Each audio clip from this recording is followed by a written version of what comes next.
നാവിൻ്റെ രുചി എപ്പോഴും ആരോഗ്യത്തെ സംരക്ഷിക്കുന്നുണ്ടോ എന്ന് നാം പരിശോധിക്കാറില്ല.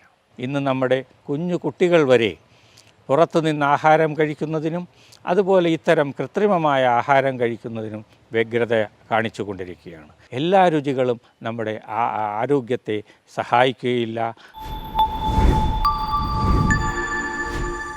നമസ്കാരം, ഞാൻ ഡോക്ടർ വിനോദ് കുമാർ, തിരുവനന്തപുരം ആയുർവേദ കോളേജ് പഞ്ചകർമ്മ വിഭാഗം പ്രൊഫസറായി വിരമിച്ച വ്യക്തിയാണ്. ഇപ്പോൾ മഞ്ചേരിയിലുള്ള ഇലാജ് ആയുർ ഹെറിറ്റേജ് ഹോസ്പിറ്റലിൽ ചീഫ് മെഡിക്കൽ ഓഫീസറായി പ്രവർത്തിക്കുന്നു. പ്രിയ സുഹൃത്തുക്കളെ, ഇന്ന് ഞാൻ സംസാരിക്കാൻ ഉദ്ദേശിക്കുന്നത് ലോകത്തെമ്പാടും ഏക ചർച്ച ചെയ്യപ്പെടുന്ന ആഹാരവും ആരോഗ്യവും എന്ന വിഷയത്തെക്കുറിച്ചാണ്. നാം നിരന്തരമായി കേട്ടുകൊണ്ടിരിക്കുന്ന ഒരു വിഷയമാണിത്. ആയുർവേദത്തിൻ്റെ കാഴ്ചപ്പാടിൽ നോക്കിയാൽ ആരോഗ്യവും ആഹാരവും അത്രയേറെ ബന്ധപ്പെട്ട് കിടക്കുന്നു. ആയുർവേദം പറയുന്നു, നിങ്ങളുടെ ശരീരം നിർമ്മിച്ചിട്ടുള്ളത് ആഹാരത്തിൽ നിന്നുള്ള ഘടകങ്ങളെ കൊണ്ടാണ്.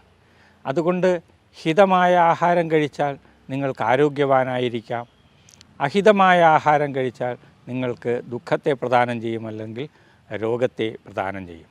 ആഹാര സംഭവം വസ്തു രോഗശ്ചാഹാര സംഭവ എന്നാണ് 2500 വർഷം മുമ്പ് ചരകാചാര്യൻ ഇതിനെക്കുറിച്ച് പറഞ്ഞിട്ടുള്ളത്. ഇവിടെ ഇന്ന് ആഹാരത്തെ സംബന്ധിച്ച് നമ്മൾ ചർച്ച ചെയ്യുമ്പോൾ നമ്മുടെ പൂർവികർ ഉപയോഗിച്ചു വന്ന ആഹാരം നമ്മളൊന്ന് പരിശോധിക്കുന്നത് വളരെ രസകരമായിരിക്കും. ഭൂമിയോട് മല്ലടിച്ച് കൃഷിപ്പണിയിലും അതുപോലുള്ള മറ്റ് കായികാധ്വാനങ്ങളിലും വ്യാപരിച്ചിരുന്ന ഒരു കാലത്ത് അവർ പ്രകൃതിയിൽ നിന്നും ലഭ്യമായ വസ്തുക്കളെ ഉപയോഗിച്ചുകൊണ്ട് അവരുടെ ആഹാരം പാകം ചെയ്ത് കഴിച്ചുകൊണ്ടിരുന്നു. തീർച്ചയായും അവരുടെ അധ്വാനത്തിനനുസൃതമായാണ് അവർ ആഹാരം കഴിച്ചിരുന്നത്. ആഹാരം കഴിക്കുമ്പോൾ അതിൽ നിന്നുണ്ടാകുന്ന ഊർജം അവർ അധ്വാന രൂപേണ പ്രയോഗിച്ചു കൊണ്ടിരുന്നു. അതുപോലെ തന്നെ അവരുടെ പ്രവൃത്തിക്കനുസരിച്ചുള്ള ആഹാര രീതികളും അവർ അനുഷ്ഠിച്ചു വന്നു. എന്നാൽ കാലം മാറി, ലോകത്തിൽ തൊഴിലിൻ്റെ സ്വഭാവം മാറി. അപ്പോൾ പുതിയ പുതിയ ആഹാരശീലങ്ങൾ വന്നു. എന്നാൽ ഈ ആഹാരശീലങ്ങൾ നമ്മളുടെ ആരോഗ്യവുമായി എത്രമാത്രം ബന്ധപ്പെട്ടിരിക്കുന്നു എന്ന് ഗൗരവമായി പലപ്പോഴും ചിന്തിക്കാറില്ല. നാവിൻ്റെ രുചി മാത്രമാണ് നമ്മുടെ വിഷയം. എന്നാൽ ആ നാവിൻ്റെ രുചി എപ്പോഴും ആരോഗ്യത്തെ സംരക്ഷിക്കുന്നുണ്ടോ എന്ന് നാം പരിശോധിക്കാറില്ല. അതുപോലെ വീട്ടിൽ നമ്മുടെ പൂർവികരായ ആളുകളും അവരിൽ നിന്നും പകർന്നു വന്ന അറിവുകളെ കൊണ്ട് നമ്മുടെ അമ്മമാരും പാകം ചെയ്തിരുന്ന ആഹാരം, കേരളത്തിലെ ഒരു അടുക്കളയിൽ പാചകം ചെയ്യുന്ന ആഹാരത്തെക്കുറിച്ച് വിശകലനം ചെയ്താൽ എത്രമാത്രം ആരോഗ്യത്തെ സംബന്ധിച്ചുള്ള അവബോധത്തോടു കൂടിയാണ് അവ ഉണ്ടായിട്ടുള്ളത് എന്ന് നമുക്ക് മനസ്സിലാക്കാം. നമ്മൾ നമ്മുടെ അടുക്കളയെ തന്നെ ഒരു ചെറിയ ഔഷധാലയമായിട്ടാണ് പലപ്പോഴും പറഞ്ഞു വരുന്നത്. നമ്മുടെ ആഹാരത്തിൽ ചേർക്കുന്ന പല ചേരുവകകളും തീർച്ചയായും ഔഷധമൂല്യമുള്ളതാണ്, നമ്മുടെ ദഹനത്തെ സഹായിക്കുന്നതാണ്, ശരീരത്തിൽ അമിതമായ കൊഴുപ്പ് അടിഞ്ഞുകൂടാതെ സംരക്ഷിക്കുന്നതുമായിരുന്നു. ഉദാഹരണത്തിന് നമുക്കെടുക്കാം, ഇഞ്ചി, വെളുത്തുള്ളി, മഞ്ഞൾ, ഇവയെല്ലാം നമ്മുടെ ആഹാരത്തിൽ പല രീതിയിലും ചേരുവകളായി ചേർന്നിരുന്നു.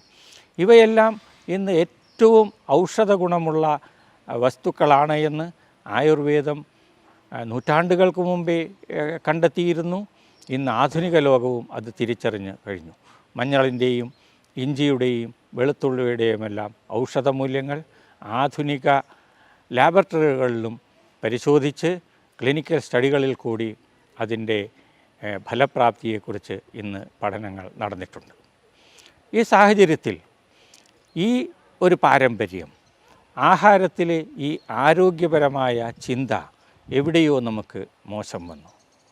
ഫാസ്റ്റ് ഫുഡിൻ്റെ പുറകിലുള്ള നമ്മുടെ പാച്ചിൽ, അതുപോലെ തന്നെ നമ്മുടെ നാട്ടിൻ്റെ കാലാവസ്ഥയ്ക്കും നമ്മുടെ നാട്ടിലെ ജോലിയുടെ സ്വഭാവത്തിനും അനുസരിച്ചല്ലാതെ വിദേശികൾ അവരുടെ കാലാവസ്ഥയ്ക്കനുസരിച്ച് രൂപപ്പെടുത്തിയിരുന്ന ആഹാരത്തിന് പുറകെ കേരളത്തിലെയും ഇന്ത്യയിലെയും ജനങ്ങൾ പാഞ്ഞുകൊണ്ടിരിക്കുന്നു.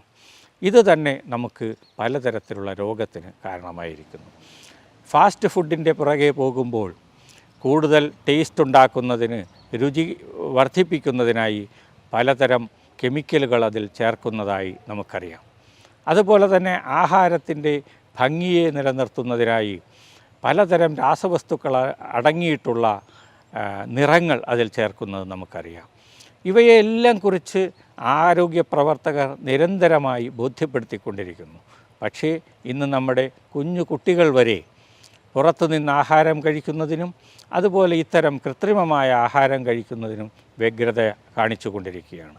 മാത്രമല്ല, ഇത്തരം ആഹാരങ്ങൾ നമ്മുടെ യുവതലമുറയിൽ അഡിക്ഷൻ പോലും ഉണ്ടാക്കിക്കൊണ്ടിരിക്കുകയാണ്. ഇത് ഒരു വലിയ ദുര്യോഗമാണ് എന്ന് നമുക്കറിയണം. നമ്മൾ രുചികരമായ ഭക്ഷണം കഴിക്കരുതെന്നോ ആസ്വദിക്കരുതെന്നോ എന്നല്ല ഈ പറഞ്ഞതിൻ്റെ അർത്ഥം. പക്ഷേ അതിലെ അപകടം തിരിച്ചറിഞ്ഞുകൊണ്ട് അതിൽ അപകടം കുറഞ്ഞ വസ്തുക്കൾ ഉപയോഗിക്കുവാൻ നമ്മൾ ശ്രദ്ധിക്കണം. അങ്ങനെയാണെങ്കിൽ നമ്മുടെ ശരീരത്തെ നമുക്ക് പലതരം രോഗങ്ങളിൽ നിന്ന് മാറ്റി നിർത്താൻ കഴിയും എന്നുള്ളത് ഒരു വസ്തുതയാണ്. അതുപോലെ നമ്മുടെ വളരെ കുട്ടികൾ ആകുമ്പോൾ തന്നെ നമ്മൾ അവരുടെ ഭക്ഷണശീലങ്ങളിൽ, വളർത്തുന്ന ഭക്ഷണശീലങ്ങളിൽ പ്രത്യേകം ശ്രദ്ധിക്കണം. മത്സ്യമാംസാദികളോടുള്ള അമിതമായ അഭിവാഞ്ഛയാണ് ഇന്നത്തെ യുവതലമുറയിൽ കാണുന്നത്. തീർച്ചയായും അത് കുട്ടികൾക്ക് കിട്ടുന്നത് നമ്മൾ വീട്ടിൽ അത്തരം ഭക്ഷണങ്ങൾ കൂടുതലായി ഉപയോഗിക്കുന്നത് കൊണ്ട് കൂടിയാണ്. മത്സ്യമാംസങ്ങൾ കഴിക്കുന്നത് തെറ്റാണ് എന്ന് ഇതിന് പറഞ്ഞതിനർത്ഥമില്ല. അവയെല്ലാം മിതമായി കഴിക്കുകയും അതിനോടൊപ്പം തന്നെ നമ്മുടെ നാട്ടിൽ സുലഭമായി കിട്ടുന്ന പച്ചക്കറികളും നമ്മൾ ഉപയോഗിച്ച് ഒരു സമീകൃതമായ സ്വഭാവം ആഹാരത്തിനുണ്ടാകണം. അങ്ങനെ വരുമ്പോൾ മാത്രമാണ് നമ്മുടെ ദഹന വ്യവസ്ഥ, കുടലിൻ്റെ വ്യവസ്ഥയെല്ലാം ശരിയായ രീതിയിൽ, പ്രകൃത്യാ ഉള്ള രീതിയിൽ പ്രവർത്തിക്കുവാൻ സാധ്യമാകുന്നത്. അതുകൊണ്ട് പ്രിയമുള്ളവരെ, ഞാൻ വീണ്ടും പറയട്ടെ, രുചി വളരെ പ്രധാനമാണെങ്കിലും എല്ലാ രുചികളും നമ്മുടെ ആരോഗ്യത്തെ സഹായിക്കുകയില്ല. അതുകൊണ്ട് പ്രിയമായത് എല്ലാം ശരീരത്തിന് ഹിതമാകണമെന്നില്ല. അതുകൊണ്ട് ശരീരത്തിന് ഹിതമായത് പ്രിയമാക്കുവാൻ നമ്മൾ ശ്രമിക്കണം.